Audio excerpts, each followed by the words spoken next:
Ranger berry. What do you have? It's the Freedom Punch. I like Freedom. Yeah. Tastes good. Nice.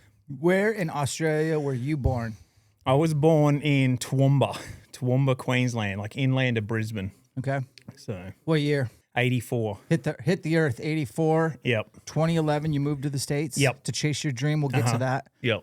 Are you currently a U.S. resident then? So this year, I did my full US citizenship deal. So for the last 14 years, I've been like visas, green cards, sporting visas, back and forward, all of that. Any issues with those ever? Oh, just full nightmare. No issues, but just hell and back to try and do it. And then this year was the scariest because it was like it was the full real deal. I had to study all year, know like 100 questions off by heart of like. Would I pass this test? Most US people would not.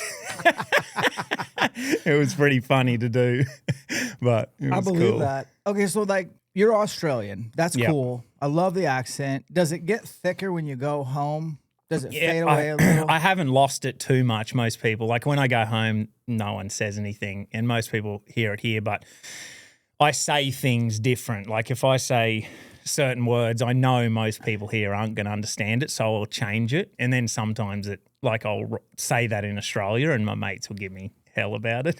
That's cool, man. But I haven't lost it. I've kept it, which has been good. Well, to circle back, we kind of connected on Instagram. I don't remember how, but like it was great. I didn't know who you were at all until probably yesterday. Yeah.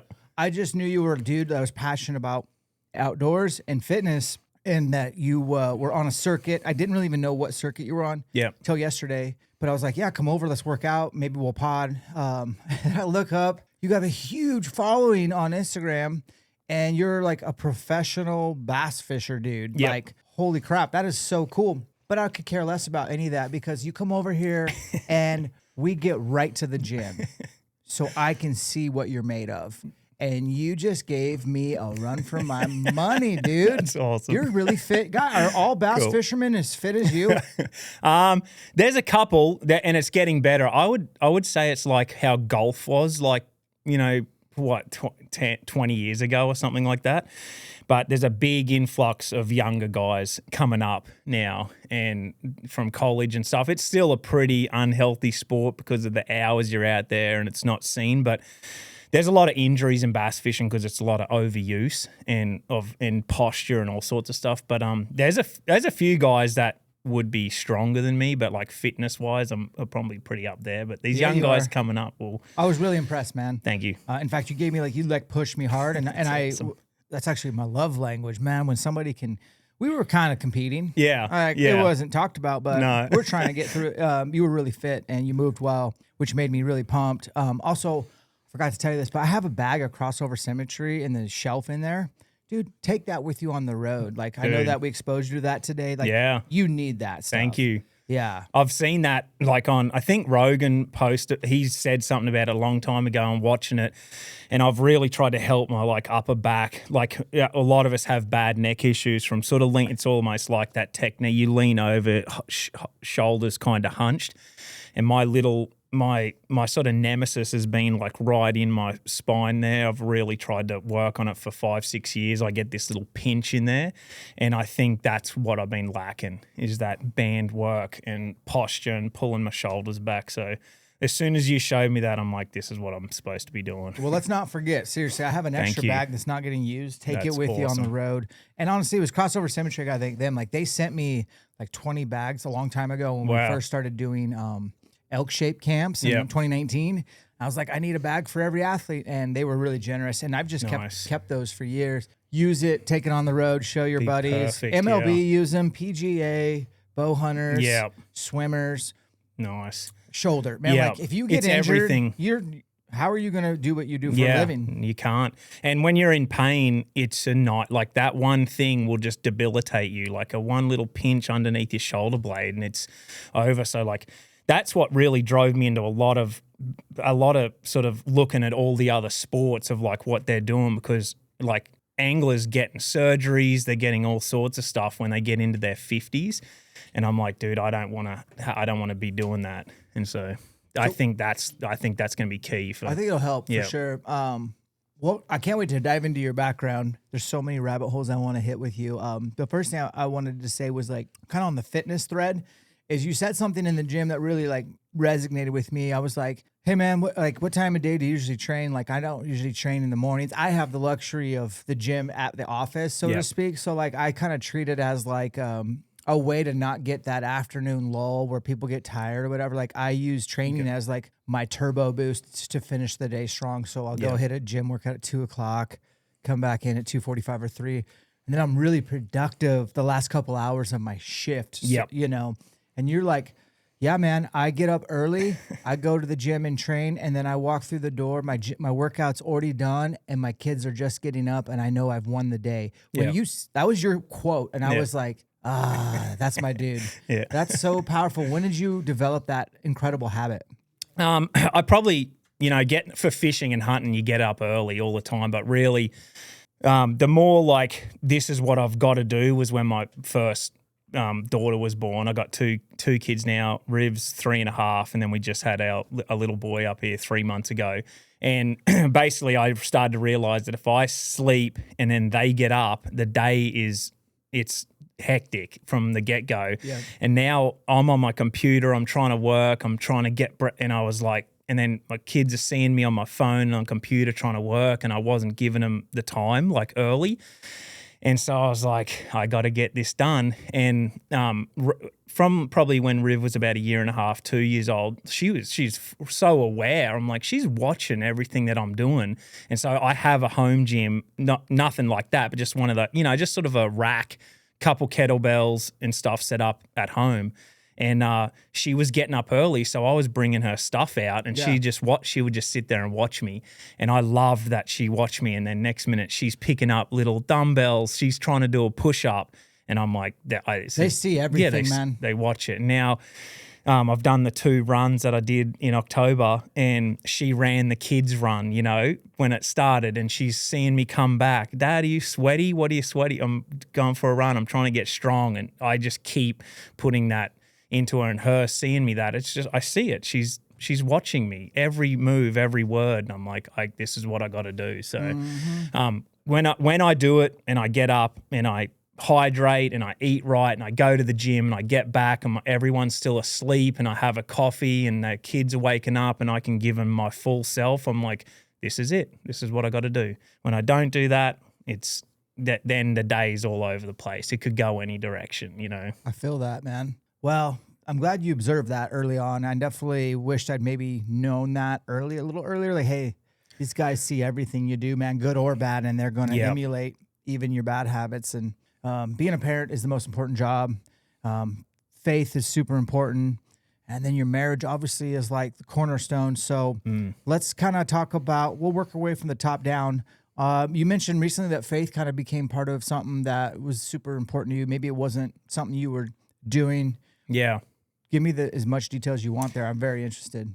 Yeah, it's changed my life. It's crazy. Coming from Australia, like God is as far away from anything that I've ever imagined. Like it wasn't a thing. Very cynical of all of it, anything that ever got spoken about it. And I sort of like, I would always be like, oh, thanks God or something like that. I just always had something like sure. I just thought someone's up there watching over or something. I didn't really know. And you had a little bit of it growing up, but like as far as like anyone in my realm, like no one had ever told me anything about God or Jesus or however it was. And then, so that was 27 years of my life. I flew, I packed everything up. We can talk about that, but I came to America and guys were getting in my boat and they're like, oh, what's your thought on, God and Jesus and stuff? And I was like, I don't know. And I'd go back to fishing and then they would really get on me. And I thought they were crazy. Like they would bring up the most, what would you call it? The most out there things about it. And it sounded crazy to me. I'm just like, this guy's nuts. Like he's telling me all these things. And I never believed it. And then I'd hear the guys like, thank God on stage, and the crowd would cheer. And I'm like, what is everyone talking about? Like that, it was the most strangest thing I could think about. And it never clicked to me ever. And then I met my wife, Kayla, in 2015, and her parents are pretty big into real life up here. Her dad is a pastor there, and her mum, Sherry, she's been... The one in Post Falls? Yeah, the Post Falls one and the Hayden one, all of that. And so Kayla grew up, in the church basically. And she told me a little bit about it, but I wouldn't say she'd shifted away, but she wasn't like diving into it heavy either. But she'd grown up, she knew everything about all of it, but still nothing ever clicked with me. And then I started to come up here, and people that I just thought I never saw like men, like real men that I looked up to ever speak about it. It was guys that were doing things that I didn't want anything to do with, kind of thing. Like they weren't motivating or inspiring to me that I'd seen. But then Kayla's parents and her family, and then I seen that their family knit and how it brought them in, and when they prayed and they talked, the way they talked and the way her family was together, little things started. It was little seeds, I guess, started to get planted, and then I read a book called Purpose Driven Life. Oh yeah, and it really got me to sort of go, okay, there's something to this. I need to read. I just wanted to learn, so I thought I better do the right thing, even by Kayla, by just learning a little bit more and understanding it. And then when we had our daughter, Riv, it was like a switch just went off. Hey, I don't know. I can't explain it, but it was just, I was like, this is too much to be me. And I don't know. It just, I do believe, I think God has to change your heart, because I was so cynical. There's no way I'm ever going to believe in God, like in a million years. I'm the last person. And all my friends and family, it's really tough for me because they're all, like everyone around me is pretty cynical with it too. So it was difficult for me to be like, man, I see it a mile away, and how can't you, kind of thing, because it's so obvious to me now.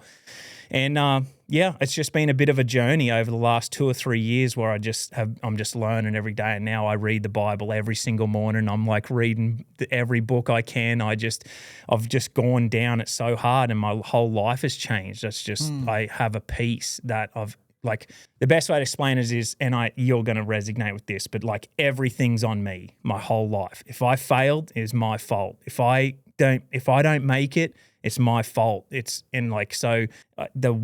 burden and the weight of that was so heavy on me for so long. And I had started to get everything that I ever wanted, and everything that I'd ever wanted to work with. I found the person of my dreams, my wife. I made it to the pinnacle of the bass fishing, where I wanted to be. And then I was constantly like, what's next? What am I going to do now? It's a constant of what's next. Yeah, it never ended. Nope. And I'm like, this can't be it, because now I'm looking around. I'm like, well, what else is there? I'm conquering these things, and I feel still a little bit empty. And God has just filled that void in taking the weight off me, given me peace in every scenario. When that thing hits that gives you that gut ache or that gut punch or any kind of anxiety of like things are going to be bad or you're going to lose this, I lost my grip on all of it. And I said, I'm going to try, and as hard as I can, I'm going to do everything I can to do what I think is right and what I believe in, my dreams. But it's going to be up to Him. And so when something doesn't work out, I can have trust that, because it always has. It has eventually always worked out, and yet I've wasted so much time stressing and worrying about all of these things. And so, how many men listening right now do you think, I look into the camera when I talk to the audience, so how many men listening right now maybe feel like, oh crap, that's me. Like I put it all on my shoulders. If it's meant to be, it's up to me. I told you that was my mantra forever. Yep. They don't have that relationship. They don't give it to God. And they're also looking for the next thing. They're probably accomplishing some of them along the way, and maybe kind of getting a glimpse into what you were just speaking about of like, okay, I checked this box. I made it to this milestone. I accomplished this task. I made it here. And I don't feel the way I thought I would fill. You hear NFL football players, at least I do all the time, like win the Super Bowl, and they're like, literally, it was cool for 2 seconds, and it was immediately like, okay, what's next? Yep. Like you hear that all the time, or maybe it's somebody in my position who like finally kills like a 6-point bull in North Idaho, and you're like, it feels really good, and then the second that meat's packed out, you're like, okay, what's next? Yep. Like we can't get fulfilled Yep. from anything Your in this own earth. thing. Yep. Like it's once we finally figure that out, you can be whole from him. And then what you said about meeting your wife, like I need to know, like, so how did you meet? Like you live in Australia. Yeah. We're going to get to your wife. So take us through, I guess, a little bit of your upbringing, and then 2011 when you burned the ships after you got back to, you sailed across the world and you burned the ships. You're like, I'm all in on myself. I want to hear that story, and we'll get to your wife. So I guess we got to back up a little bit. Give us your backstory, man. Yeah. And, you know, a God thing, not believing in God and all of that, he was still looking. When I look back at my life, I'm like, dude, it is a masterpiece what he put together. The brick walls he put in front of me that I thought the world was ending and why is everything against me, just pointed me in the best direction that I could ever go. So I'm like, I love that. It was, I just look back and I'm like, wow, like how he did that was unbelievable. Even when I wasn't looking to him, it was all on me and I was still pushing. He must have, he had his timing and his patience for me to come and find him and meet Kayla, and the way it happened is impossible.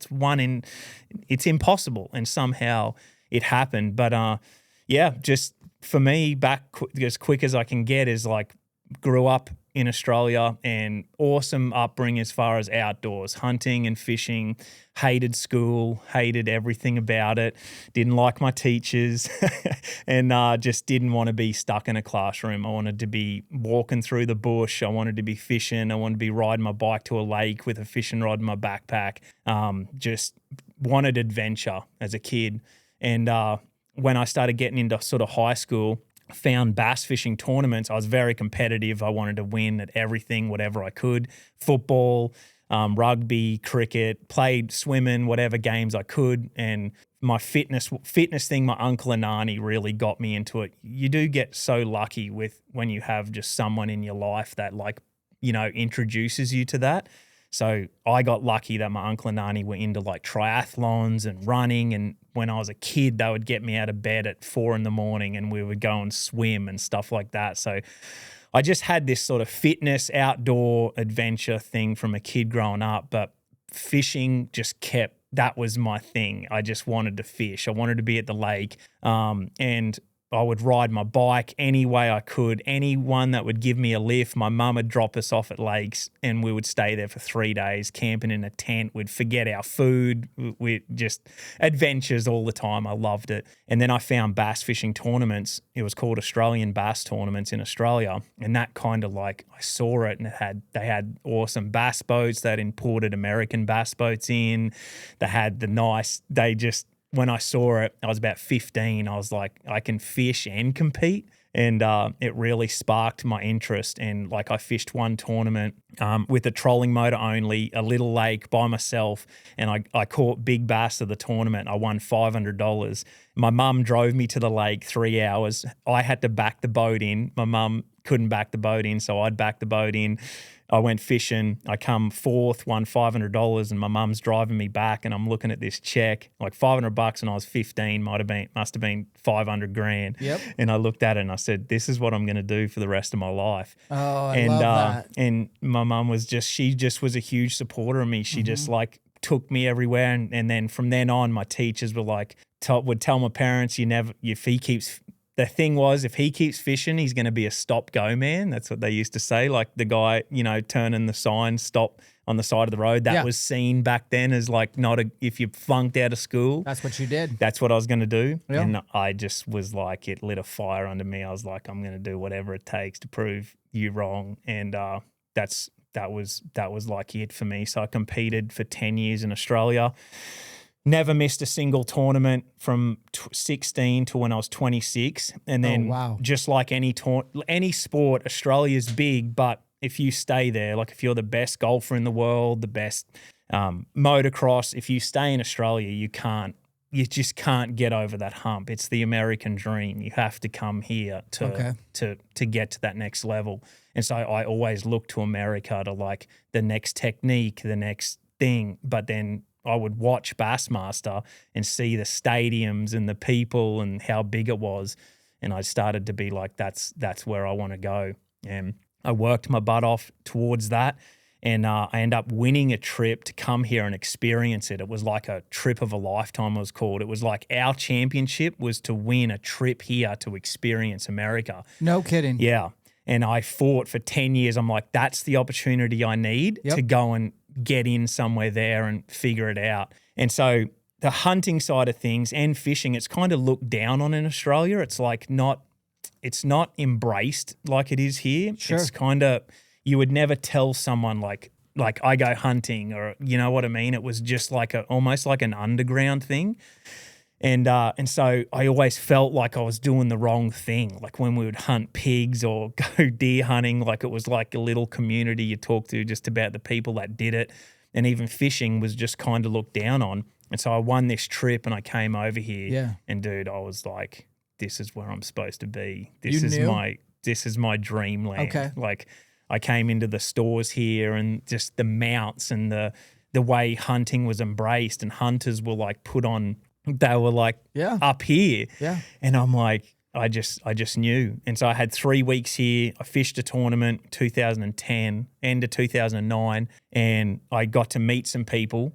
And I flew back to Australia after 3 weeks here. And my life was set up. I was sort of the manager of a big tackle store. I was thinking about maybe trying to buy it. Right. And my life was set. I had a house. I had a real nice truck. I had a Hilux. I had a bass boat. Like my life was good. And I sold every single thing I owned. I sold my truck, my boat. I sold every little bit of thing I had. And I saved up for a year. And I had a suitcase full of tackle, I had a rod tube, and I had a bag full of clothes. And I bought a ticket to LA to one guy that I knew in Los Angeles, and I flew to his house and in 2011, and the rest is kind of history. I haven't gone home, basically. You literally sold everything, dude. Yeah. What kind of truck did you have? What's it called? The Hilux? It's a Toyota Hilux. It's a 3-liter turbo diesel. Can I ask why can't we have those here? I don't know. Is it impossible to import that here? It's something to do with emissions now because of the DEF fluid. They don't have it there. Yeah. They are starting to get them, but like our Land Cruisers, Toyota Land Cruisers, they're so sick. Like they are. So much power, diesel. Yep. Like everyone loves them. They're just the best off-road adventure. And guys do import them over here. Yeah, obviously. But it's top. I don't know. It's probably crazy to try and do it, but it probably is. That was my dream truck. Toyota Hilux, 3-liter turbo diesel with a tray on the back. Put your camp. We had swags, so you throw the swags on the back. Yeah. Your eskies and go fishing or go hunting. That was the dream. So you brought your bow to the States? No, I sold everything. Oh, you sold everything. Yeah.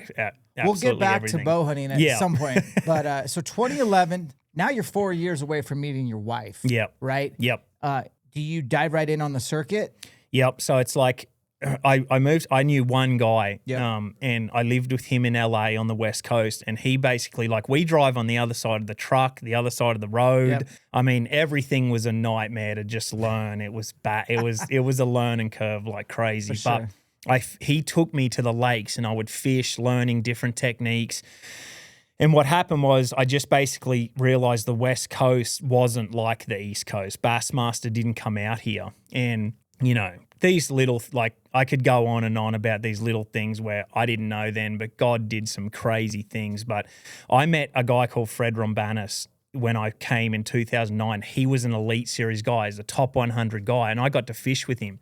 And he was like, dude, I can see you have natural ability. I think you've got it. You should come back over, fish the Ope. He was like a hype man. He got me jacked because I love these kind of hype guys that come out of nowhere. Like they don't even know their words are going so far for you. Like what he said to you. Yeah, looking back. If he didn't say that, I literally would have thought I can't do this. This is too hard. That's cool. And I had a lot of people telling me right then that, dude, this is too hard. Yeah. American people can't even make it. You can't come from Australia. I had way more people doing that. I had one guy telling me, dude, you can do it. You can fish the opens. I see it. And it was like, it's like someone's picking you up. And I was like, really? I'm like, what? And so he's telling me all of this stuff. Well, I'd followed him and I'd watched him, seen him on ESPN. And when I fished with him that day and he did all that, back then I lost contact with him. I couldn't contact, but I met his wife, Julie, and they had a little boy. And I just met him one day. That's it, in 2009. So think 3 years later, I'm over here and I'm doing it. And I have never spoken to him ever since then. And I'm done. After 1 year, I'd spent so much money. Yep. It was impossible. I'm like, dude, what am I doing here? I'm 27. I've sold everything. I'm spending all this money. The fishing's not like what I thought it was on the West Coast. And I'm like, I'm going to go east and watch one Elite Series event, which is the top 100 guys. That's where I wanted to make it. I wanted to see one of those events. That was a dream to see it. I'm so glad that you did that. I just want to go and see it, and then I'm going to go home. Okay. I'm going to drop my boat off. I'm going to sell this truck I had, and I'm going to go home. I'm never coming back. And I'm done. So I put in my GPS, West Point Lake in Georgia, and I just start driving. It's like 2.5-3 days from LA across. Yep. So I drive across, and I get there, and there's traffic. It's a Saturday. Traffic's packed. There's just Bassmaster signs everywhere. Fans just pour into this stage, huge, big stage. And I'm like, I'm getting goosebumps. I'm like, holy crap. Like this is the real deal. And so there's thousands of people in front of this stage and they're starting to weigh in. And I'm like, Kevin Van Dam, Skeet Reese, like the big stars that I'm seeing them with my eyes. I'm in America. I'm like, this is unbelievable. I'm standing in the middle of this crowd and I'm just watching just this kid from Australia. And I'm literally going home the next day, and this lady's voice says, Carl. And I'm like standing there, and I'm like looking around, Carl. And I like look over, and there's this lady standing there, and it's Julie Rumbanis. And she's like looking at me. She's like, Carl? And I'm like, Julie, yeah. And she's like, what are you doing here? And I'm like, I sold everything, and I moved over here. I'm trying to make it. And she's like, Fred, I'd love to see you. Wait till he weighs in and come and see him. Shut up. Dude, what are the chances of that? There aren't chances. There's no chance. It's zero. And so Fred weighs in, comes back, dude. He's like, what are you doing? I'm like, I don't know, dude. I'm about to go home. Like, I'm nearly in tears because I'm so lost. Like, I'm so out of my element. I don't know. I don't even know what I'm going to do. And he's like, dude, come back to my house. We'll go fishing. I'll take you. I'll start teaching you. And he just got me all fired up. And I ended up living with him for like 2 or 3 years. And like he got me like without. What is this guy's last name? Rumbanis, Fred Rumbanis. Dude, this earth is smaller than we think. Whoever this Fred guy is, I'm just here to tell you, you're doing the Lord's work. Yeah. What a special human being to not see you as competition or somebody who could take food off his plate. And dude, he was so welcoming. Yeah. And I don't know, you can see my reaction. It's just like, there's just not enough of that in the world. No, more of that is he taught me because now I want to do it. Like there's a kid coming over from Australia, Tommy now. I'm like, what? He's competition. He'd be another Australian on the tour. And there's people that think like that. I want to be the only Aussie, or I've done this. You go through the hard way, what I did. And I'm like, I know what you're going to go through, dude. What can I do? And that was taught because, dude, to be honest, America gets a bad rap from other people around the country, and all over the world. I've had nothing but incredible experiences with Americans being so welcoming into their home and wanting to.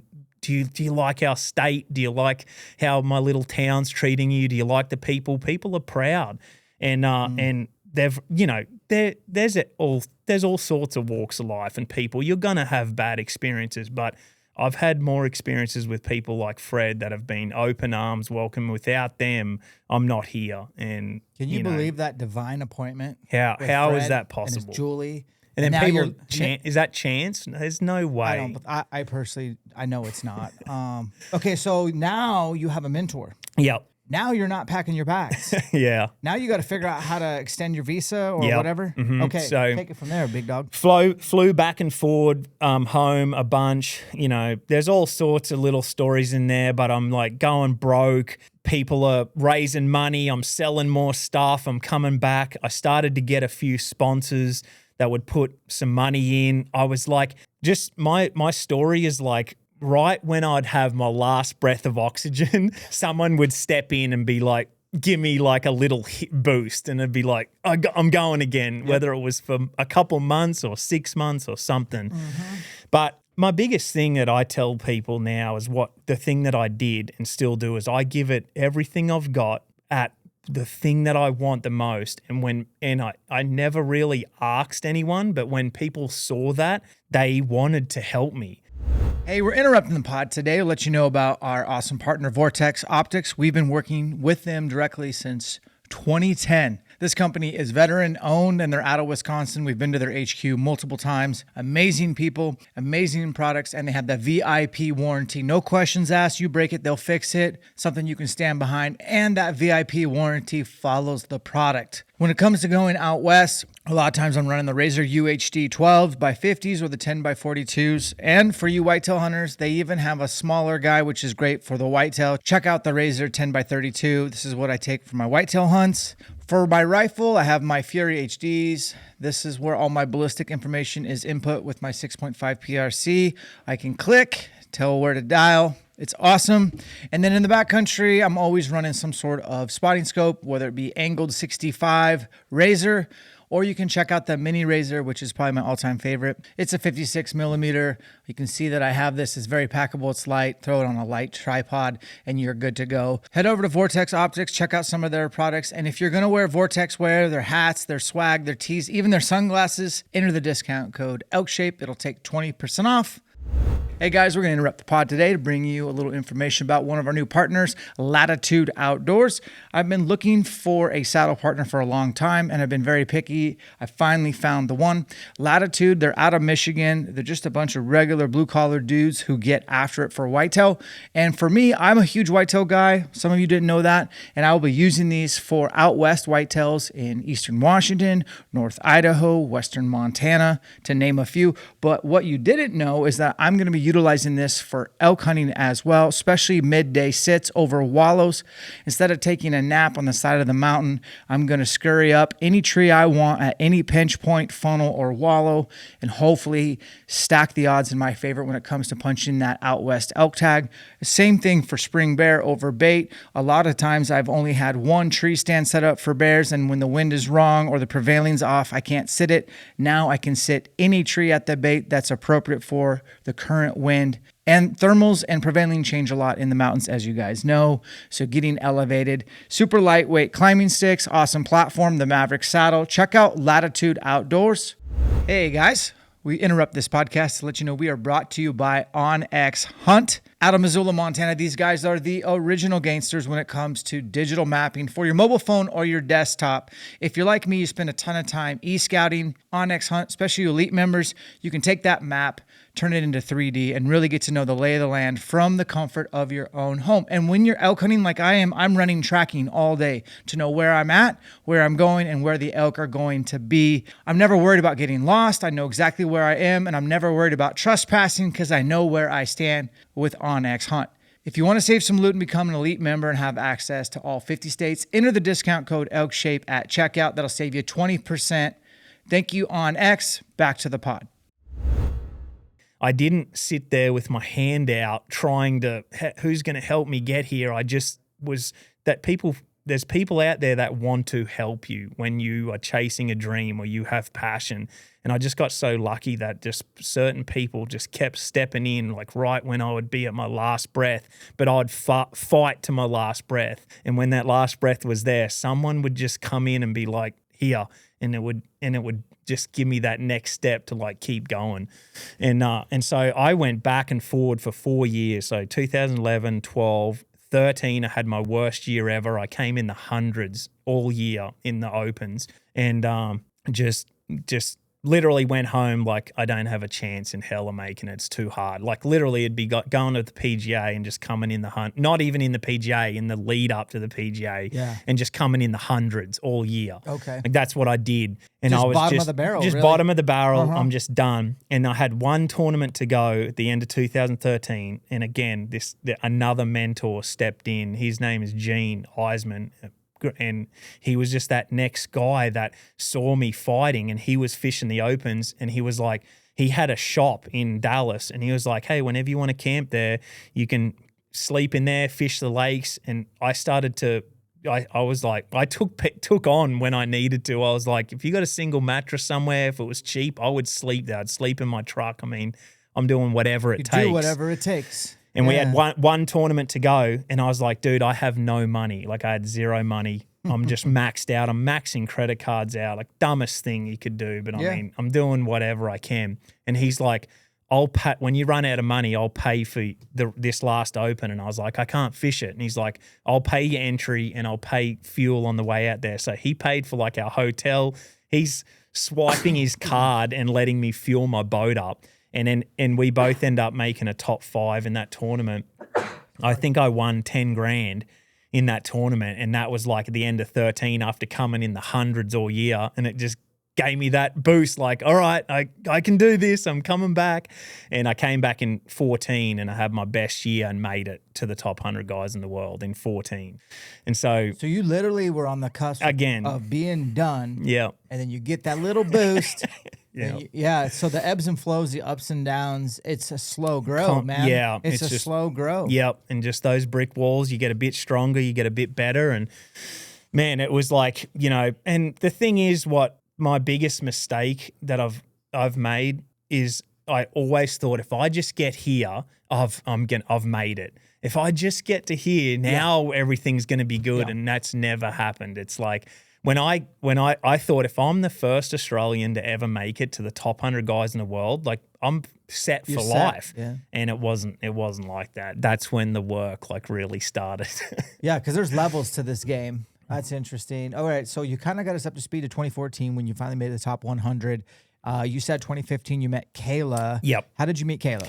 So kind of through Brandon up north of Idaho, Brandon Polinick. He made it in 2011 onto the elites, and just through social media, Brandon saw me struggling, trying to make it. And somehow we got connected, and he was like, hey man, keep going. I'm watching you. And dude, just like something like that was... Yeah, go a long ways. That's huge. Hey, I have a question. How does a guy from North Idaho, like, I'm thinking bass fishing. Yeah. And I'm ignorant, dude, to your deal that you do, just so you know. Yep. I always kind of make jokes about fishing because I'm so obsessed with bow hunting that I don't even care about anything else. But I've heard of Brandon, but I don't understand how can a guy who lives in northern Idaho compete with the dudes who live year round with all the bass fishing in the southeast. Yeah. How does a guy like that? Well, he has the big story, kind of like me. Like it's like I came from Australia. This is like coming from Australia, being up here. Like it's another world away. But the bass fishing is good up here. There's largemouth and smallmouth. So he got to like cut his teeth and learn how to be a really good bass fisherman up here. All right, that makes sense. But what he did different was he moved away from here and went after it. He drove east. And he probably had to, yeah. He had to. And he just started getting after it. And he just did the same thing. Slept in the back of his truck, slept in the back of the Tundra, drove from lake to lake to lake competing. And he just had that same passion and fire, like just... And he was like, he never had a plan. That's why me and him got along. He never had a plan B. He was like, this is what I'm going to do.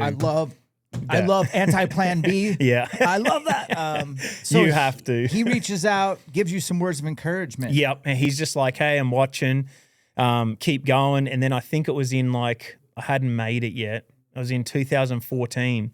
I was editing video. Like my big dream and goal was always to it's what you and Cam and a lot of guys have done with bow hunting was like, I wanted to make bass fishing look cool. I wanted to show people like, look how cool this is. Because I grew up like not cool. Like people were like, you fish? Like what? You know, like with girls and friends and cool, the footballers. I wasn't the cool kid. I was the weird kid that wanted to fish all the time.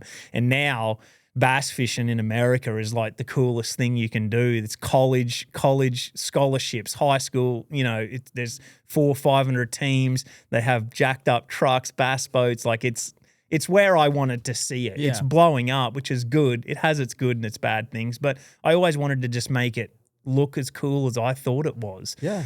And so I was editing videos, and anyway, someone smashed my window in 2014 and stole like my bag, and it had my laptop in it and all of that. That sucks. I learned a lot of hard lessons. I had a lot of stuff broken into because I trusted people. You lived out of that truck lived too. out it of was like your office. And I'd park it in a bad spot thinking it was fine, and I'd leave it on the seat. Someone would break my window. That time they stole everything. My visas and everything were in there, and I had to fly back to Australia. I had to go to the American consulate in Washington and check in and then fly out of here because they stole all of my passports. But anyway, he saw that, and he saw that I was uploading these videos in like 720 or something. Yeah, yeah. And he's like, how come your videos are in 720? And I was like, I have a PC. And so I was at an open fishing it, and he just walked in. I didn't really know him, and he was like, hey, you got half an hour? And I was like, yeah. And he's like, jump in the truck. Went to Best Buy, and he bought me a MacBook. Brandon didn't really know me. Are you kidding me? Yeah. He just heard that I lost like my PC and I was whatever, and he saw me just editing late at night, fishing, getting after it, and bought me a MacBook. Like that's the type of guy. And there's hundreds of stories of Brandon doing that no one will ever know about. I see him do it all the time, and he never posts, he never tells anyone. He just, that's why I tell people, go after things as hard as you can, because people are watching, and if they see a little spark, someone will step in and help you. And yeah, dude, you made me think of like, I don't think I've shared this, but I will a little. Like Cam Haynes gets a lot of shit. I don't think Cam even really likes me, to be honest with you. It doesn't matter, but yeah, I like him. I like what he does.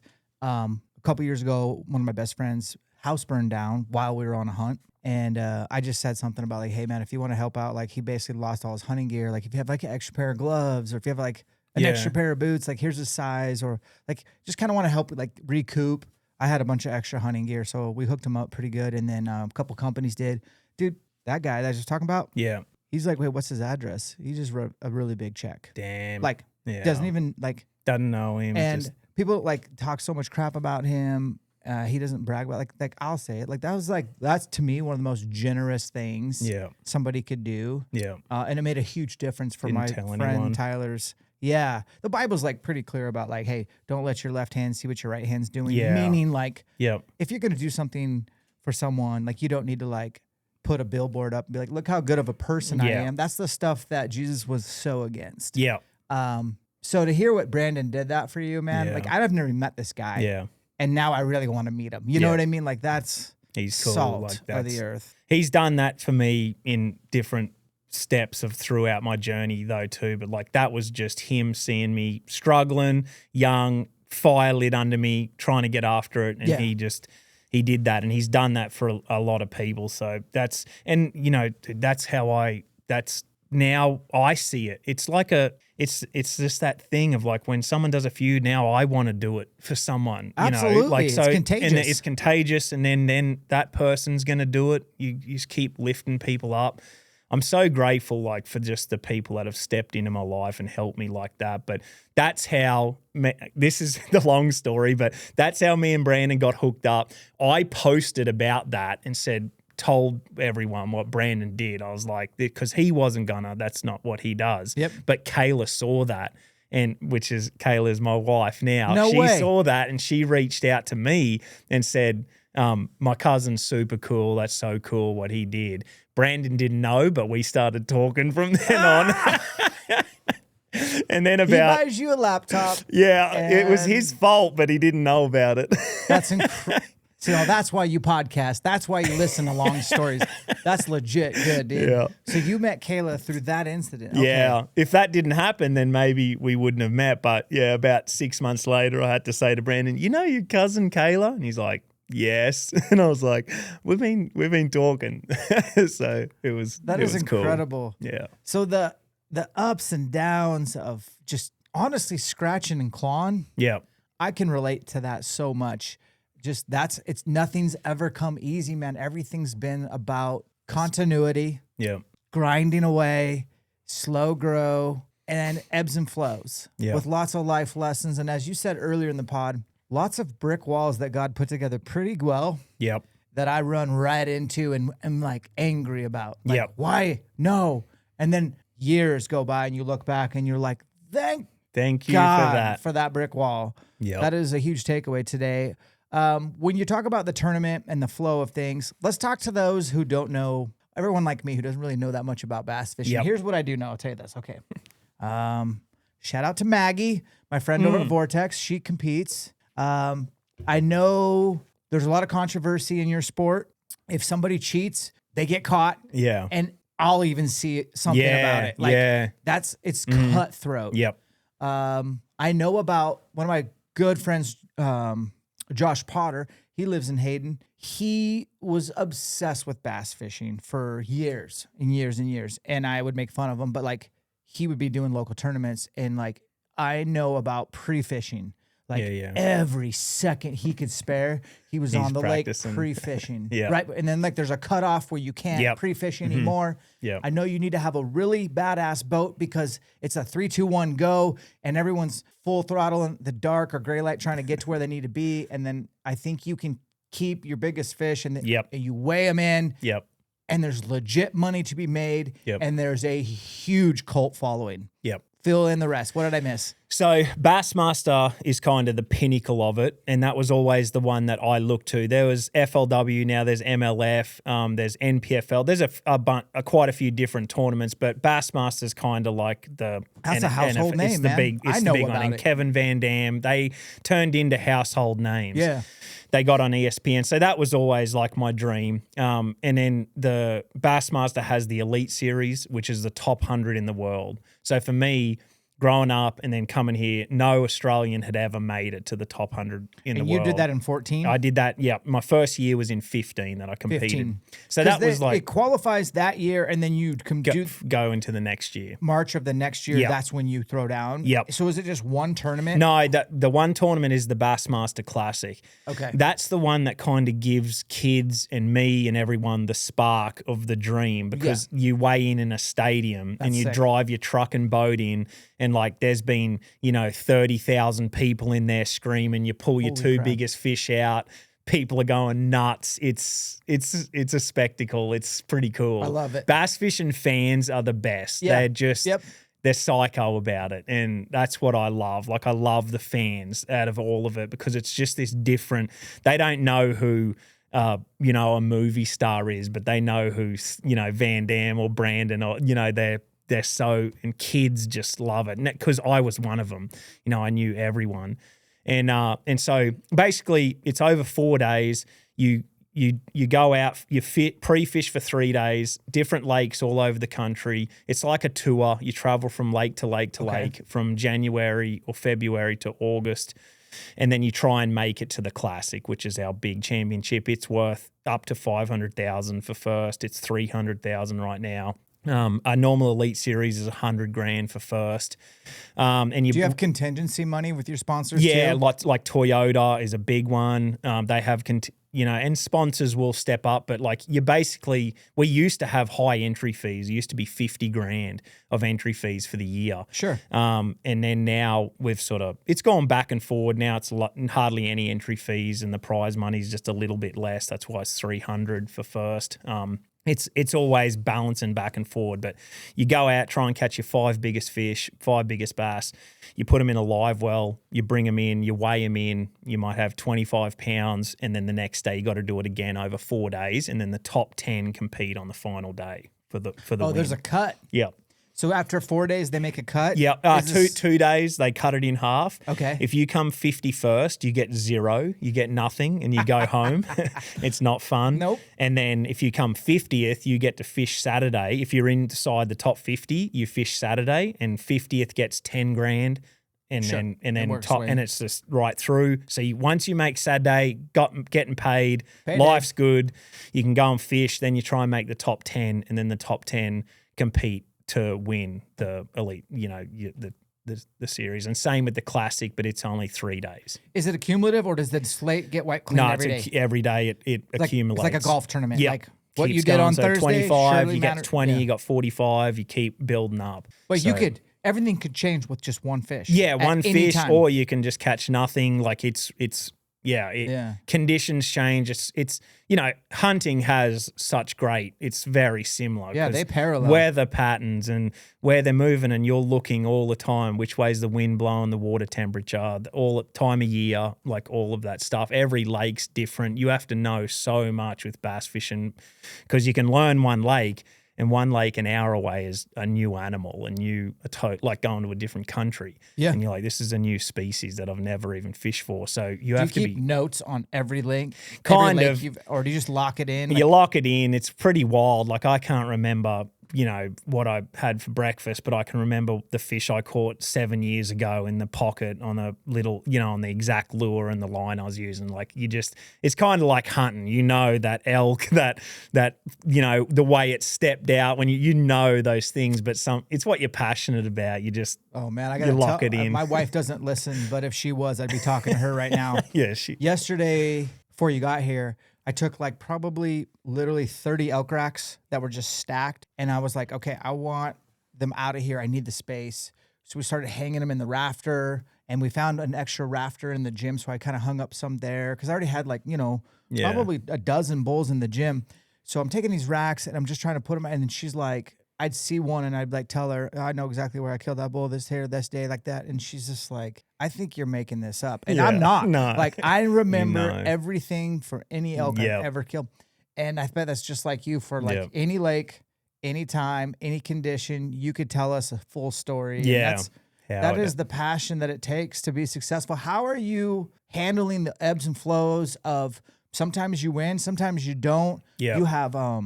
You have sponsors. Like, what is your business set up to where like sponsorship dollars, contingency, media? Yep. Are you still uploading shitty 720 yeah. YouTube videos? Like all that. How's that work?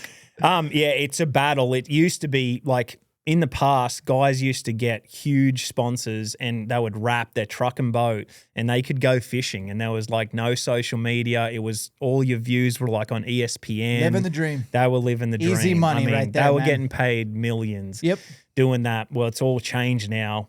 So there's a hard balance of like sponsors and keeping that going, content, and trying to be the best bass angler in the world. That. And the one thing that really matters that you want, and all of this is going to take up a lot of that time. So these young guys that are coming in, they're really hard to beat because technology's taken over a lot. That's a big split in our sport right now. It's a split in hunting. Yeah, and hunting, I see it's the same parallel. It's like Idaho's trying to get rid of thermals. Yeah. And a lot of guys want them for predators. Yeah. But then the other argument is, well, how do you enforce that? If you take them out for ungulates, exactly. On cellular trail cameras should be only used for this amount of time. There's a whole bunch of technology, and it's the same for your sport, right? Like, I'm sure there's other industries like AI, all this technology. Where do you draw the line? So where do you stand on that? I don't like it when it comes to like versing an animal. I want it to be as natural as you can. I like enough technology to help you get into maybe the position to make you more successful. I don't like when it like narrows it to the like there is just a point where I'm like, this is too much. This is too far. We've gone too far, and we're right on that line in bass fishing right now, and so there's this draw of like the power of this live technology has halved the age of a pro angler. Like in the last 2-3 years, instead of having to be in your 30s and 40s where you've gathered all of this information and you're looking at the wind and this time of year when these certain trees bloom and the bluegill eat, that none of that matters much anymore, and the technology has slidden in there, and it's just so powerful. Like you have to use it, and that's what I don't love about it. but it's brought a bunch of young people in. There's more kids fishing. Like, I'm like this. I'm like, the quote I said a year ago, I said, nobody's right. Everybody's right and everybody's wrong. Mm-hmm. Like, when you argue this, I'm like, yeah, I get it. That's correct. But then the complete opposite, I'm like, yeah, I get it, but that's kind of wrong and this is wrong too, but it's also right from your perspective and it's wrong. So it's like you're sitting here just like, torn. You're like, what do you do? Yeah. And we've built an industry that has a lot of money over this technology. It's such a powerful tool. It's catching people fish. They're having fun, but it's really taken over. There's a whole thing to it right now, and we're in a bit of we're in a splitting point where actually half the tournaments next year you can have it and half you can't. So they're trying to figure it out, which is good. So I think like, that'll be okay, a good litmus test to see what does the audience want to see. Audience, and that's the biggest thing. If people stop watching, sponsors and TV and all of that, if they don't like watching it and the technology makes it a little bit boring to watch, it's fun to use. It's not very fun to watch, so you got to be real careful. Mm-hmm. So they're balancing it all out. But I generally, like, I keep going back towards and we'll get, if we end up getting to this, but the reason North Idaho archery hunting bow for me drew me in, because I'm like, this is as hard as, like, you can't just come and do this. This is hard as it gets. I saw that in 2000 when I first come up here. I'm like, yeah, you have to have all of these things to do this. If I say I killed an elk with a bow in North Idaho, but like all of these things, not many people can say that. So that drew me to it, because we keep trying to make it easier on every aspect, and that I don't like that. So I keep chasing the hardest thing to do, because we keep trying to make everything easier.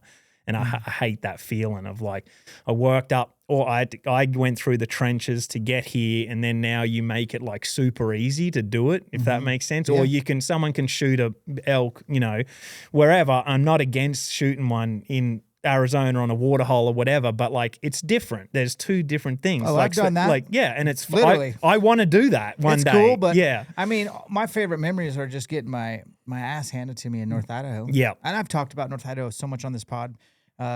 I've probably made it look really good or really bad. I don't know. I'm here to tell you, you're right. I've said before, I think if you can kill an elk in North Idaho, you can damn near almost kill one anywhere. I think I heard that off you or somewhere. Yeah. I'm like, yeah, I really believe that. Yeah, I really do. It made me so much better. Yeah, getting my ass kicked here, which is good. One more question about sponsors, then we'll finish on elk hunting. In your opinion, give an example of what a sponsor looks like for you, as far as like a really good one to work with. What does that look like?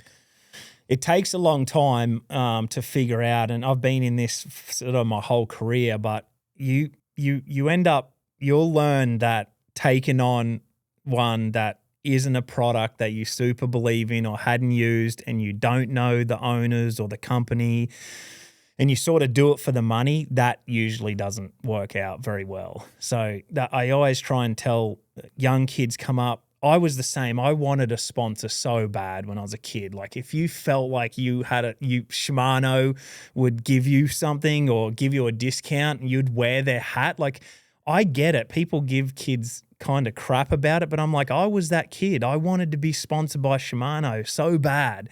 And but what luckily I did was, and what kids tend to do now is like, this company give them something for free, so they're gonna just quickly go and get that and do it, instead of like, they really love this brand. I tell them, use that brand that you love and just keep using it until they see you. If you really want it and you keep promoting them and doing the right thing, they'll end up seeing you, and it'll be a natural, I guess, sponsorship. It'll build itself naturally and not be like forced or pushed or anything like that. And so I've just been lucky that the last 2 years, even over my whole career, I have these sponsors where, like, I talk to the owner, I talk to the head guy, I could call them just to have a chat about fishing or hunting or whatever, and they appreciate the work that you do. They get it. They know how difficult it is to gain content. And so when you start to, and then they know that number one is catching bass and competing. And so sometimes it just takes, it's not going to happen overnight. Sometimes you're going to lose sponsors, and that's okay. It's going to happen. I like being loyal. I want to be as loyal as I can, but sometimes there's nothing you can do. Sometimes the best sponsor you have, the guy you knew left there or got fired, or just that company went away and changed directions, and people are like, oh, you changed sponsors. You're like, there's nothing I could have done. That's a part of like a business and how the company goes. But relationships are everything. Like that's number one. And to the young guys, like they feel like catching bass is everything and winning, and it's just not. It's just, you have to be able to speak, you have to be able to look people in the eye, shake hands, talk to fans, talk to their customers, and be able to speak. There's like a lot to it, but number one is communication and relationship with that sponsor will give you those long-standing ones to help it build and grow into something that's like great. And that's what I strive for. And I would say my last year was the best one, where I just had this year where I was like, I love everyone I'm with. I love every one of the products. I actually use them. So it makes it easy for content. I'm not trying to pick something. I need to catch a fish on this, or I need to use this. I'm just like, no, this is what I want to use. And so I tell young guys, like, use what you want to use for as long as you can. Don't try and get sponsors, because once you get locked in early, it makes it hard. You've got deliverables and you've got to shoot days, and now you're getting time off the water. So while you're young, you got to be like going hard on the water learning. That's a lot of the guys are doing it, but then they don't have the advantage of having the experience, being able to talk, being able to look a big sponsor in the eye, shake hands, firm handshake. These are things that the older guys that are running these businesses are looking at and thinking of, because they're looking down long term. So there's a big thing of these young college, high school guys coming up that are phenomenal fishermen, but the business side is massive. And if you change sponsors too much and you jump around, then people lose you can lose your credibility. Like, you'll lose trust. It's hard because you're like, this is the best, just even in hunting, it kind of happened to me, and I'm usually good, but a bow company reached out to us through fishing. You know how like a company will have branches out? Oh yeah. They had a bow company, and they were like, they reached out to a few of us and they wanted to give us bows. And I was like, I just want to kind of get into the hunting industry. So this is cool. Yeah. And I got a couple bows and we did stuff. Well, that changed, and the people that we knew there went to a different, and then I had kind of the bow, like a different bow that I didn't want to, and I want to go back to a different bow, but I was shooting with this one. I was like, you got to be so careful, because you don't want to be now just you're stuck. Yeah. Yeah, you sort of get stuck. And I'm like, you see how quickly it can happen. So long-standing stuff, when you're telling people like about things, you want to try and be with them as long as you can and build like a trust and build a relationship. No, that's solid advice. I know there's going to be some young guys listening to this wanting to be you, man. Yeah. Want to do what you do. Want to have a cool truck wrapped with all the sponsors and a big bass boat and on the water. Let's talk elk hunting, because I know elk hunting is like the one thing I seen that sparkle in your eye. Like, dude, you're an addict. You're hooked. Like you live in North Idaho the second your season ends. Yep. And start right into archery elk. Yep. So who got you into elk hunting here? Because I knew you were bow hunting in Australia. Yep. Who got you hooked on the elk here? Yeah, just always grew up hunting and had a guy in Australia, but it was a lot of rifle hunting and just general hunting. We used to hunt for pigs, and it's sort of feral. Australia's got a lot of feral game. It's pretty cool hunting. But I didn't get to do a ton of bow hunting, but I realized over here, like, bow hunting was just that. I could see that was more like fishing to me. It was like more of the hunt, getting in close.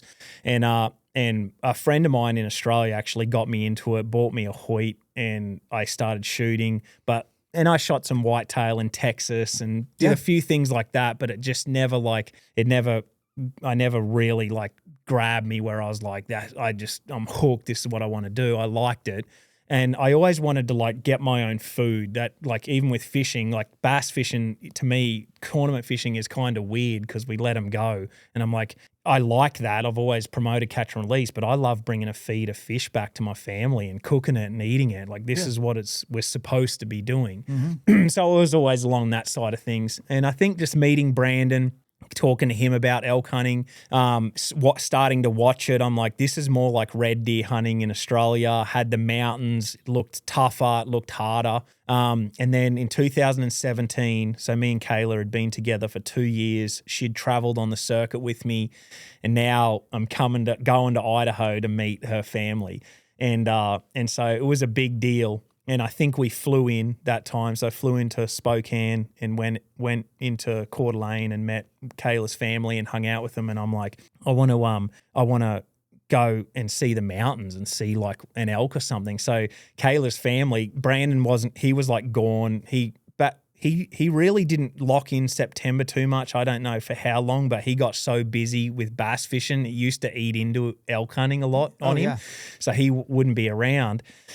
And so I would have went with anyone. And Kayla's parents hooked me up with a couple guys from their church, and they took me out, and like we just drove around and they bugled into the valleys, and we heard elk bugling back. And they were older guys, but they taught me a lot. But I was young and I'd been training and I was fit. And back in 17, I went into Black Sheep and bought an elk tag over the counter. Oh, hell yeah. Yeah, he was like, oh, go and get a tag. And I like got one. And so I just had it. And I didn't realize how lucky I was then, how insane that was. And so we were just out in the mountains, and dude, like looking back, I had like these, army boots that had a zip thing, I had the worst gear. I didn't know anything. I just saw a picture of me elk hunting. I made a video yesterday, and I had to like go find one from like my first days in North Idaho. It was like 2001. Yeah. Or maybe 2002, and I'm wearing all cotton Predator clothing that's oversized, boots that don't fit, an old Martin bow that's single cam, and I didn't know the difference. I was happy as hell to be in those mountains, man, but like, if I could show up now with the gear I have back then, a different story. Yeah. So when did you finally link up with somebody that could mentor you and dive after these elk in the holes? So I hunted there, I heard elk bugling, we didn't get down on them, and I seen some camps of like young fellas that like had a dead bull out the front, dude. And I'm like, I could just stare at an elk rack for just look at it. I just thought it was incredible. Yep. And, but just being up there was amazing. So I was so fortunate. And those guys were some of the people that kept talking to me about God, and I'd be in the car with them, and I was like, they would be telling me about God. And I was like, you could have said like, anything. I was not going to believe them. You weren't going to convince me into whatever you were saying. It's just funny that they were there when I got baptized like last year, those guys, and I was like, there's no way you're going to convince me into like, no way. Yeah. And so those people I'm so thankful for, because they just kept planting seeds and chipping away at me, and they're so proud now. It's so cool. But I went up into the mountains with them, and it was like a couple of years, and then I think in 19, Brandon took me, and he just had like a couple days, and we went close here, and we just hiked, and Brandon kind of was seeing whether I could even do it, because he knows what it takes, and no one in bass fishing really probably understands what North Idaho is like, and I'm just chomping at the bit. And so he took me, and we had a bit of a go. Maybe I didn't even get a tag. I just walked with him. And I just took, that was literally as good as I could get. And then the next year, I think it was 20 or 21, I put in for Montana. I'm like, I studied everything. Like it was like bass fishing. I was kind of like addicted. I was watching every YouTube video, trying to learn how to cow call, bugle, the whole deal. And I put in for Montana, and I drew it. And so I have a general season Montana tag in my pocket, and Kayla, I'm like, I'm just gonna go. I'm gonna look for public land. I think I know how to do it. Kayla's like, my wife, she's like, you're not doing that by yourself. You can't come from Australia, be up in the mountains and I'm like, I'm good. And she's like, I know this guy Dan. He's post stuff. I know him from school. I think he knows you and Brandon. She reaches out to Dan Elliott, and for some reason Dan knew it. He was into bass fishing. He kind of knew us, and Dan was like, Kayla said he's got a Montana tag, and she kind of put us in touch. And he was like, hey, I'll take you out. I was like, really? And he's like, yeah, I have a Montana tag with his mate Anthony. And he's like, and then what was cool is like I'd done so much research. The guys from Australia, Nick, they actually sort of put me in a couple areas. Like they were like, hey, when we fly over, we hunt here and here in Montana. Nick who? From Hoyt. I'm having. Does he own his own broadhead company? Yeah. I know him. I can't believe it. I love that dude. Yeah, Nick's incredible. Okay. So he kind of gave me. He said, hey, and he told me like park the truck here. Like I had it dialed. Walk up in here. He's like, this is where the elk. He gave me a chance. And so the hell is his name? That's gonna drive me. I can't. That's terrible. I'm sorry, Nick. I know your last name. The name of his broadhead is Nix or something. You know, I'm gonna look it up because that's gonna make me mad. Morton. Nick Morton. I'm terrible. Give him a follow, guys. Yeah, Nick Morton is a legend. Like he came over and has killed elk with Adam, I think Green Tree and those guys. Like they're all sort of in that realm. But he gave me a couple spots just to try. So like I had a couple areas, and so when we went with Dan. Dan had some areas, I had some areas. So like at least I brought something. Yeah. And dude, we went to hell and back. Like did you like hit it off with Dan Elliott? Like, did you guys immediately, or you're like, is there like, it's kind of weird, like, hey, well, it was weird because I'm like, my wife reached out to you and like now it was weird, but I'm like, dude, I'll do anything to get in the mountains and just be there and like. You could understand, like he sort of knew me. It wasn't like a total like nothing. Like he knew Kayla, he knew Brandon. Yeah. I'm not like some weird guy that's just reaching out. At least there was a bit of a connection. But we went to this spot and the first afternoon and it's Did you drive with him or have your own truck? No, I had my truck, but we jumped in the truck and we went and he's got a cool setup side by side. He's always had toys. Like he's got me so dialed in. Like I've got the juice on everything now. Yep. Like he's helped me from boots to my release. I mean, clothes, what you wear. Like he's so meticulous in everything, and he can shoot a bow. He can shoot a bow. Like, he's really good at archery and long distance rifles. He can do everything. He can do it all, and he's good looking. I hate him. Yeah, and he kills. He's a killer. He's a killer. He's a stud. And so the thing we speak about and why I've kept hunting with him and we've become, he's one of my best mates. He's been incredible and we've hunted every single year, I think since 21 now, and I've killed four bulls in the last 4 years and Dan's been 20 feet from me. Oh, that's special. It's cool. The best memories of my life. Then I've seen hunting, pictures of your bulls. That's good. Because I follow Dan and I've seen him smiling with a couple guys every year. And that's you. Yeah. Yeah. That's sick. It's pretty crazy. So this is what I want to tell. I always want to talk about this to hunting because to me, hunting seems to do bow hunting. It seems so far away. Like that's why I was like looking for anything that I could because I'm like, this is impossible without, like if I didn't meet Dan, I don't know if I'd still be in it, if I'd be able to do it, if I would have ever killed anything. Yeah. You need that person that can just get you to that next level of trust. But what I did is I was fit enough, and you said like what drives you to train. A lot of it is fishing. Like I want to be fit and healthy for my kids, my family, just myself. I want to do all these things, but like there's a big driver that if I ever got that opportunity to get with someone in the mountains up here, I need to be able to make it. I need to be able to keep up because I knew if Brandon took me or anyone, if I'm lagging, they're not going to take me again. Like I'm not going to be able to keep going. So I was fit. I was trained like a psycho. Like I was training for like some competition. That's how I trained before September would come. And I had no one to go with. I was just doing it just in case, in a whim. But Dan took me to this spot the first afternoon. And it was 4 o'clock and we spike camped. So we hiked up this mountain, it just killed me. We had all of our tent on. Like, dude, we were doing what I wanted to do. I'm like, you're living it finally. I'm like, we have our tents on our back, our bows. I was dialed. He had helped me with some stuff. We set up 2 tents. We're in the middle of Idaho. I'm like, this is unbelievable. It's like 4 o'clock in the afternoon. We peek over this crest. He bugles, and on the other side of this canyon, like 2 bulls fire off. And he's like, damn, that's where I thought they'd be. And he's like, what do you want to do?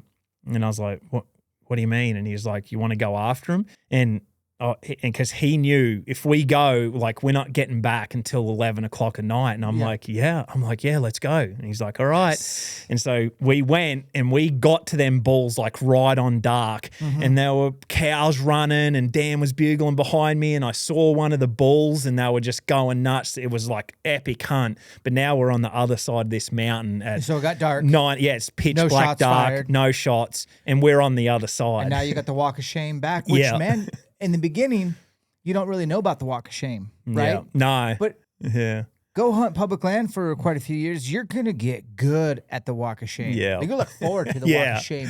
Some of my best ideas come from the walk of shame. But I'll tell you what, there's more shame if you don't go. Yeah, exactly. Because it's such it's like a long, long off season. Yeah. Way too long. Yeah. Where you get to like almost stir up all these like what ifs. Man, what if Dan and I did go after those elk day? I wonder, well, now you know. You know, because you did it. Exactly. And so that's like my biggest thing I'm trying to teach on this pod is like, I'm not a great teacher, but I can teach you one thing. Don't do what I did and have regrets when you get back home. Like, show up, whether you punch your tag or not, and know like I did everything possible to try to kill an elk. That's what it's going to take. And I'm okay with the result. Yeah. Yeah. If you did everything, the effort was there. Yeah. So you'll like this story. I love this about Dan, and this has happened every year. But my first ever bull, so we did this and we hunted. We went to Montana. We went to hell and back. We did one hike where we went from like 3,000 or 6,000 to 10,000 feet, and it was dumping snow up on top, and we got snowed out,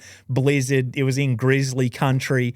I hate grizzlies because it's just where I come from, and like it puts the fear of God in me. And stressful. Yeah, stressful, and I'm just like, but that's why I'm like, I got to go because I'm scared of it. Go. Amen. Now I got to go. Yeah. So we went hard, and like we never killed anything. But that year, Anthony, who we're with, he killed one. But on the final day, we did an 18-mile loop. Did an overnight camp. We got back at 10 o'clock at night, and we're just beat down, didn't even have a chance at a bull, hurt a couple. So it's like 10 o'clock at night, and we had one more day left. We get back to camp, it's like 11 o'clock, and you know, we're proper beat down. And Dan's like, what do you want to do? And I'm like, it's my last day. He's like, you want to get up? And I'm like, I'll get up. And Dan's like, if you want to get up, I'll get up with you. And so we got up. And went in, and like it was like that switch went off. We ended up in this canyon, and this like herd bull was screaming. I got drawn back on 2 different bulls. It went nuts. And in the end, I stayed another day, and Anthony shot a 3x3, and I got to pack it out. It was a real easy pack, and it just about killed me. And Dan and Anthony were like, that was the easiest pack we've ever had. And my legs were like shake because I'd never had that type of weight like on my back. I think a lot of people don't realize what you're saying, and like, oh, are you going to rise to some level you've never been exposed to? Like, okay, maybe you do the pack out, and it's the easiest pack out for these guys, and your legs are shaking and quaking. The reason why I'm digging on this is I think a lot of guys could do it, like gut it out and get it done. But then I want to know what the aftermath is. Like if you still have days on your season, but you're cooked. You cooked yourself. You cooked yourself. How are you going to bounce back? So like I've always prided myself on being able to help anybody get their elk out or get my elk out. And then the next day I'm going. Yeah. And I'm going to hit it as hard as I did the first days I did the last, That's huge. And that is through the gym. Yeah, through the nutrition, through the training, through the continuity. So that was crazy because the Carl I met today, I could never imagine your legs quaking. Yeah, you were fit as hell. So you weren't that not fit. Even. Yeah, but I was. I thought I was, but not. Like you have to be exposed to it to get that kind of feel. Like, dude, my hip hurt. Yep, my hip was clicking. I'm like they had to help me off the ground to get the pack on, and Dan and that just went underneath it, and they knew to roll and stand up, and I'm like, can't even get it on my back. Like, it's embarrassing when I think about it, but now I'm like a different person, but it's only through just going through those experiences. But in my head, I'm like, dude, I'm fit and strong enough. Not even close. not even close. You don't know what you don't know. We we got in them bulls and I didn't kill one. And dude, we're walking back and like, I remember I was like nearly in tears, like crying. Like I'd put in so much and I knew the chances and the opportunities I had with Dan. I'm like, that I might never get this ever again. Yeah. I was super like down. Dan would never know that, but I was just like shattered because like, I'm like, this might never happen. I'm as much as I was grateful that I was out there doing it, I'm like, this was such a massive opportunity and I didn't kill. I felt like I failed. It was a real weird feeling. Anyway, fast forward the next year. This is just my first bull, and this is 4 years in the making. Dan has helped me get a bull, but we went from the start of September in Montana. Dan didn't have a tag and he went with me flat out. He didn't even have a tag. He's just trying to help me get a bull. And we're just going and going. We're driving from spot to spot, doing these 10-mile loops, 15-mile loops, getting on bulls, kind of never getting drawn back or anything. And it's like the day before my birthday is on the 22nd of September. So it's like that's your birthday? Yeah, it's my 22nd. Dad's birthday. Nice. That is such a good day to kill an elk, yeah, bro. it's perfect. It's when everything fires up. And so it's like the 21st, or no, so the 22nd hits. It's my birthday. Should be home with my family and everything. They're all home. I know. And I'm like, birthday bull, dude. Dan's like, it's going to happen. We go. It pours rain all day. It's freezing. We do this giant loop. We find this herd. It's not bugling. We barefooted in and sneak in. We get to 50 yards, and it was a big, like 5x6. Like, it's the biggest bull I'd ever seen. And he's with the herd and he's feeding, and we snuck in on him. And we got into where, like, I was in position. He has to feed. Wind change, blew on a neck. We're like 13 miles back from camp. And we just blew him out like at the last second. So we have the walk of shame back. Like Dan's like, we kind of blew this valley out. So we are soaked to the bone. We're frozen.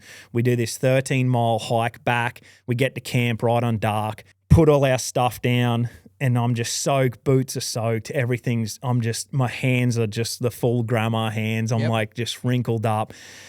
And I'm just exhausted. So we've been 20 days. And I'm like, I look at Dan and I'm like, I go, this shit's impossible, isn't it?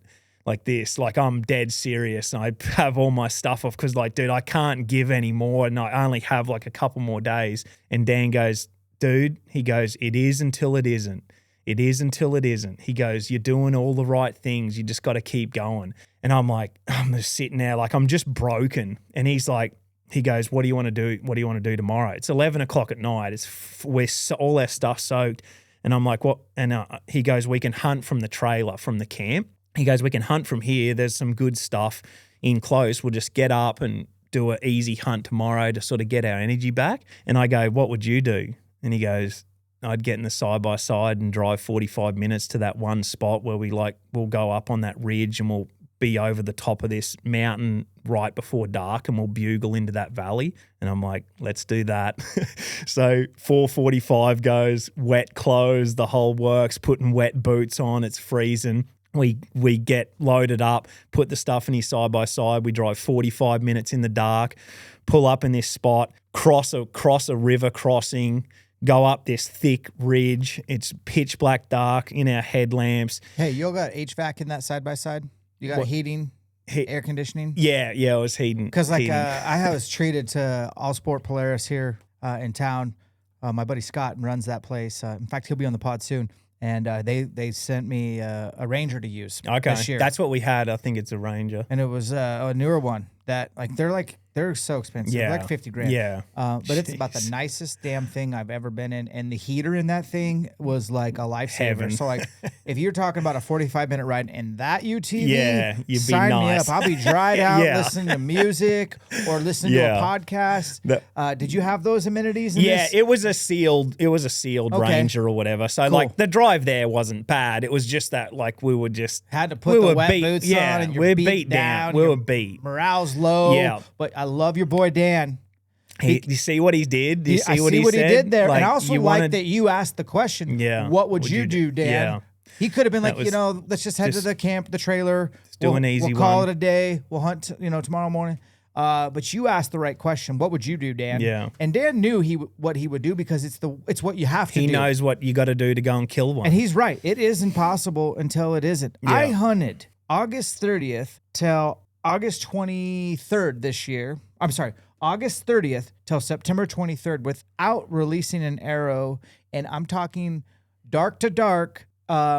My effort, it'd be tough to match my effort. Most people probably couldn't keep up. Just gonna throw it out there. I'm just gonna say, like, that's how. And it's not a fitness thing; it's a psycho thing. Yep. I'm a psycho elk hunter, and I hadn't drawn. And I'm thinking what you're thinking. And here I have. I've put down 40-something elk with a bow. Yeah. I'm like, this shit's impossible. I need to go home. Like, I'm missing my kids grow up, and I'm just wasting my time. Like, you know what I mean? Like, these demons are out and they are like influencing me to think about quitting. That's not me. No. That's not you. No. That is awesome. Fatigue makes cowards of us all. It does. Yep. I love that saying because it's so true. Yep. But then when you rise up, when you think you can't, then there's nothing better.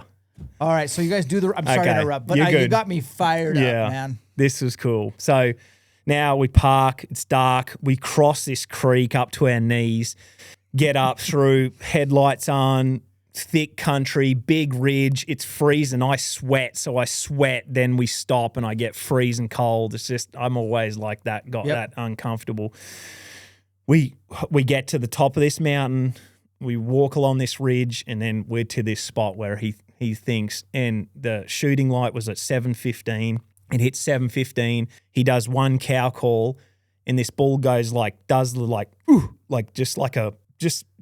just sort of do like a. It's not a bugle. It's just real weak. And that's all he did. And Dan's like, "That's a bull." And then we're sitting there, and he's like, "Listen," and I'm just like standing there, just sort of thinking it's not. You're getting in that thing like nothing's gonna happen. Like it hasn't happened for years. So we're talking 17, 18, 19, 20, 21. So I think it's 22, 23, 24. Yeah. So 20, now it's year 22. I have never even drawn back on a ball. Like really. This shit is impossible. It is impossible.